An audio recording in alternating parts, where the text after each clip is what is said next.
మరి Sai Krishna Reddy from Kaipa Solar Power Plant.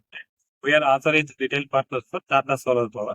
So మనం ఇప్పుడు 4 kilowatt solar system section 4 kilowatt Tata company వాళ్ళు ప్యానల్స్ అది. సో కైపా సోలార్ మెయిన్ ఏంటంటే customer point of customer oriented ఉంటుంది. సో కస్టమర్స్ మాకు రెగ్యులర్ గా వచ్చేది ఇష్యూస్ ఏముందంటే ప్యానల్స్ అనేది కస్టమర్స్ అనేది క్లీన్ చేసుకోలేకపోతున్నారు. సో అందుకు కైపా సోలార్ కంపెనీ స్టాండర్డ్ గా సోలార్ క్లీనింగ్ బ్రష్ కిట్ అనేది మనం ప్రొవైడ్ చేస్తాం కస్టమర్స్ కి. సో ఈ సోలార్ ప్యానల్ క్లీనింగ్ బ్రష్ అనేది మనం ప్రొవైడ్ చేసినట్టు వాళ్ళు కస్టమర్స్ ఎప్పుడైతే ఫ్రీగా ఉంటారో మంత్లీ 1 or 2 times వాళ్ళు ఈజీగా ఈ బ్రష్ క్లీన్ చేసుకోవాలి. నేను ఒకసారి మీకు చూపిస్తాను ఎలా క్లీన్ చేసుకోవాలి. సో సోలార్ ప్యానల్స్ చూడండి, డస్ట్ అయితే ఇట్లా మీకు అక్యుములేట్ అవుతుంది సోలార్ ప్యానల్స్ వల్ల. ఈ డస్ట్ అనేది మనం రిమూవల్ చేసుకున్నప్పుడు ఈ లైట్ అబ్జర్వ్స్ అనేది సోలార్ ప్యానల్ కరెక్ట్ గా సోలార్ ప్యానల్ అబ్జర్వ్ చేసుకుని మీకు జనరేషన్ అనేది ఎక్కువ వస్తుంది. సో ఈ డస్ట్ అనేది మీరు మంత్లీ 1 or 2 times అనేది క్లీన్ చేసుకోవాల్సి వస్తుంది. ఓకేనా? సో మనం డే టైమ్ లో ఉన్న ప్యానల్స్ పైన వాటర్ అనేది పోర్ చేయకూడదు. మనకు ఓన్లీ ఈవినింగ్ అండ్ మార్నింగ్ టైంలోనే ప్యానల్ ని క్లీన్ చేసుకోవాలి. ఎందుకంటే టెంపరేచర్ ఎక్కువ ఉన్నప్పుడు మనం వాటర్ అనేది పోయకూడదు. ఓకేనా? సో మధ్యాహ్న టైంలో మనము వాటర్ అనేది పోర్ చేయకూడదు ప్యానల్స్ పైన.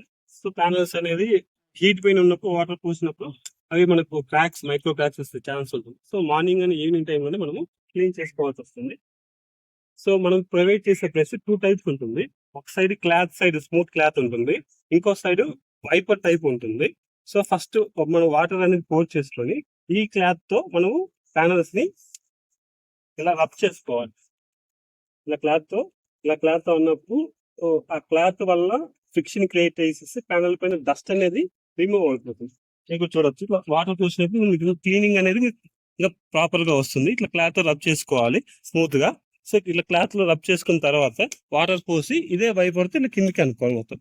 సో ఇలా కిందకి అనుకుంటే మీకు డస్ట్ మొత్తం వెళ్ళిపోతుంది. సో మేము ఈ బ్రష్ అనేది స్టాండర్డ్ క్లీనింగ్ బ్రష్ అనేది కస్టమర్స్ కి ఫ్రీగా ప్రొవైడ్ చేస్తాము. స్టాండర్డ్ గా సోలార్ సిస్టమ్ తో పాటు మేము ప్రొవైడ్ చేస్తాము.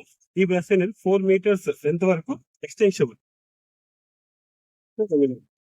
ఎక్స్టెన్షన్ చేసుకుని క్లీన్ చేసుకోవచ్చు. సో ఆ కింది వరకు మీకు బ్రష్ వెళ్తుంది, ఇంకా ఎక్స్టెండ్ అవుతుంది. సో ఆ కింది వరకు మీకు బ్రష్ వెళ్ళిపోతుంది. క్లీన్ చేసుకోవచ్చు. ఈ బ్రష్ 4 meters లెంత్ వరకు ఇది extendable length. So only morning and evening time మీరు క్లీన్ చేసుకోవాల్సి వస్తుంది. Based on the dust accumulation. మీకు డస్ట్ ఎంత ఉందో బట్టి మంత్లీ 1 or 2 times అనేది ప్లాన్ చేసుకుని క్లీన్ చేస్తారు. సో ఇది రిమూవబుల్, వాషబుల్. రిమూవబుల్ కాబట్టి తీసుకొని క్లీన్ చేసిన తర్వాత మరి వీటి వాష్ చేసుకుని రెగ్యులర్ గా యూజ్ చేసుకోవచ్చు. సో దీనివల్ల ఏంటంటే జనరేషన్ లాస్ తగ్గుతుంది. జనరేషన్ లాస్ తగ్గి జనరేషన్ అనేది ఎక్కువ వస్తుంది. So I recommend everyone must clean చేసుకోవాలి మంత్లీ 1 or 2 days. మీకు ప్యానల్ లైఫ్ కూడా ఎక్కువ వస్తుంది.